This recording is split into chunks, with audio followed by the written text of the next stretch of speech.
السلام علیکم دوستوں، میں ہوں علی جاوید نقوی۔ ایک بڑی خبر جس نے سب کو حیران کر دیا وہ یہ ہے کہ امریکہ اور حماس کے درمیان خفیہ مذاکرات کے بعد حماس نے غزہ خالی کرنے پر رضامندی ظاہر کر دی ہے۔ غزہ پر کس کا کنٹرول ہوگا، اس پر بات چیت ہو رہی ہے۔ یہ بڑا فیصلہ کہ حماس غزہ پر اپنے کنٹرول سے دستبردار ہو رہی ہے۔ معاہدہ ہو گیا تو بظاہر یہ جنگ ختم ہو جائے گی، لیکن ہم جانتے ہیں کہ اسرائیل اپنی حرکتوں سے باز نہیں آئے گا۔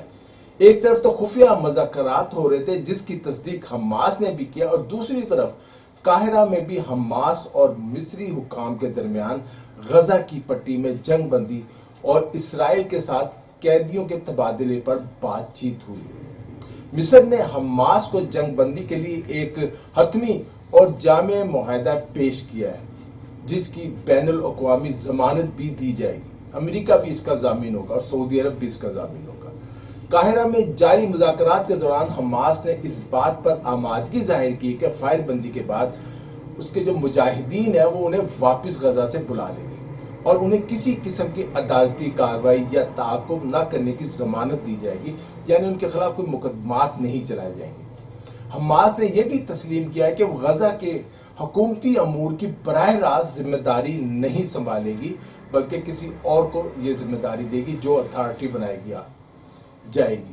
اس کے ساتھ ہی یہ بات بھی واضح کی گئی کہ امریکہ نے ثالثوں کو اپنے اس موقف سے آگاہ کیا کہ وہ غزہ کو غیر مسلح کرنے کے اپنے مطالبے پر قائم ہے۔ حماس کے ایک عہدیدار نے عندیہ دیا تھا کہ تنظیم جنگ کے خاتمے کے لیے ایک معاہدہ کرنے پر تیار ہے جس میں تمام باقی ماندہ قیدیوں کی ایک بار ہی رہائی اور 5 سالہ جنگ بندی شامل ہوگی۔ فرانسیسی اخبار خبر رساں جو ایجنسی ہے اس کے مطابق اس حماس کے عہدیدار کا کہنا تھا کہ حماس ایک ایسے معاہدے پر تیار ہے جس میں تمام قیدیوں کا ایک ساتھ تبادلہ اور 5 سال کے لیے جنگ بندی شامل ہو، اور دونوں حماس اور اسرائیل 5 سال تک ایک دوسرے سے نہ لڑیں۔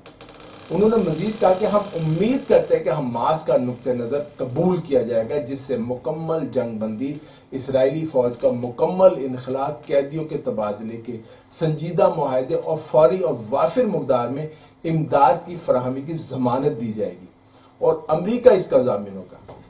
اسرائیل فی الوقت جو ہے تباہ شدہ فلسطینی علاقے میں امدادی سامان کی ترسیل میں رکاوٹیں ڈال رہا ہے۔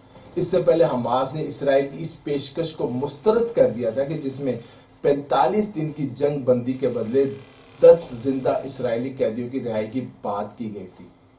حماس نے اس کے بجائے مکمل جنگ بندی اور اسرائیلی فوج کے غزہ سے انخلاء کے ساتھ تمام قیدیوں کی رہائی کا مطالبہ کیا تھا۔ حماس نے تو کافی لچک کا مظاہرہ کیا ہے، لیکن دوسری جانب اسرائیل نے اس بات پر جو ہے اڑا ہوا ہے یا ضد لگائی ہوئی ہے کہ صرف تمام قیدیوں کی واپسی اور حماس اور دیگر فلسطینی دھڑوں کا جو مکمل غیر مسلح ہونا ہی جنگ بندی کی بنیاد ہو سکتا ہے۔ یعنی اسرائیل کا مطالبہ ہے کہ حماس مکمل طور پر اسلحہ رکھ دے، نہ کہ وہ کہتا ہے جنگ بندی کا خاتمہ یا اس کا انخلاء جو وہ ہم نہیں چاہتے۔ ایک رپورٹ کے مطابق اب بھی 58 اسرائیلی قیدی غزہ کی پٹی میں موجود ہیں، جبکہ اس میں سے کافی ہلاک بھی ہو چکے ہیں۔ چند دن پہلے فلسطینی اتھارٹی کے صدر محمود عباس نے حماس سے مطالبہ کیا تھا کہ وہ تمام اسرائیلی قیدیوں کو رہا کر دیں۔ ان قیدیوں کی وجہ سے اسرائیل کو غزہ پر حملے کا بہانہ مل رہا ہے، جس پر حماس نے محمود عباس کو شدید تنقید کا نشانہ بنایا تھا۔ غزہ میں اس وقت خوراک اور ادویات کی شدید قلت ہے۔ لوگ جو ہے فلسطینی بھوک کا شکار ہیں۔